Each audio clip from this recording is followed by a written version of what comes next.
આ તો પાક્કા વાણિયા નીકળ્યા. આમને ઓસવાન ન કહેવાય. આંબી શાળામાં ઘૂસશો, આંબી શાળામાં દાળ ઠંડી આવે ઓલો ગરમ થઈ જાય આપણો. બરાબર, તમને અહીંયા ઉપર જશો જમણવારમાં કદાચ કોઈ સર્વ કરવામાં તકલીફ થઈ ગઈ, કંઈ આમ તેમ થઈ ગયું, કાંઈ વાંધો નહીં. ઘણા મારી પાસે સાહેબ શિબિર સારી હતી, પાપડ નતો. શિબિર સારી, પાપડ નતો. બાપડો પાપડમાં અટવાઈ જાય, બોલો, અને પછી મગજ ખરાબ કરે. સાચું બોલો, મને ખાલી એક પ્રભાવના ચાલતી હોય, ધનજીભાઈ પ્રભાવના સરસ મજાની એકદમ કડકડતી 50-50 રૂપિયાની પ્રભાવના થઈ રહી છે. હવે પ્રભાવનાનું બંડલ ખતમ થઈ ગયું ને 20-25 જણા બાકી છે, તો તમે શું કરો? 50-50 જરા મૂકી દે ને, જરાક 10 આની પાસે લેવો, 5 આની પાસે લેવો, 15 આની પાસે એમ કરીને બધી કરી. હવે એ બધી યુઝ કરેલી ગંદી નોટ હતી. તમારાથી જે આગળ ગયા બધાને કડકડતી મળીને તમને ગંદી નોટ મળી. આમાં તમને ગુસ્સો આવે, મનમાં દુઃખ થાય કે ન થાય? મને કહો.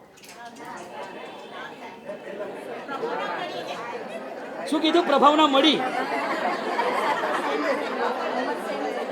આ તો પાક્કા વાણિયા નીકળ્યા. આમને ઓસવાન ન કહેવાય. પ્રભાવના ખતમ થઈ જાય તો નહીં, પ્રભાવના ખતમ થઈ જાય તો હવે એમ કહી દેવાય, હવે નોટનું બંડલ ખતમ થઈ ગયું છે, બીજું અરેન્જમેન્ટ થઈ શકે એમ નથી. તમને સાચું કહું, આખા ગામમાં શિબિર ન વખણાય પણ પ્રભાવના ન મળી એ વખોડાઈ જાય. એ લોકો શિબિર મેં પ્રભાવના નાય દના અસાકે નાય દના, એ લોકો કરો કર્યા અને કે ટ્રસ્ટી જ ન બનાવવા જોઈએ, અહીં સુધી પહોંચી જાય, મા બાપ સુધી પહોંચી જાય. આવું કરો નહીં. ધર્મસ્થાનમાં ગુસ્સો નહીં. તમને ખાવાનું બરાબર મળ્યું કે નહીં, પ્રભાવના મળી કે નહીં, એટલીસ્ટ તમે આ કપડાની મર્યાદા રાખો.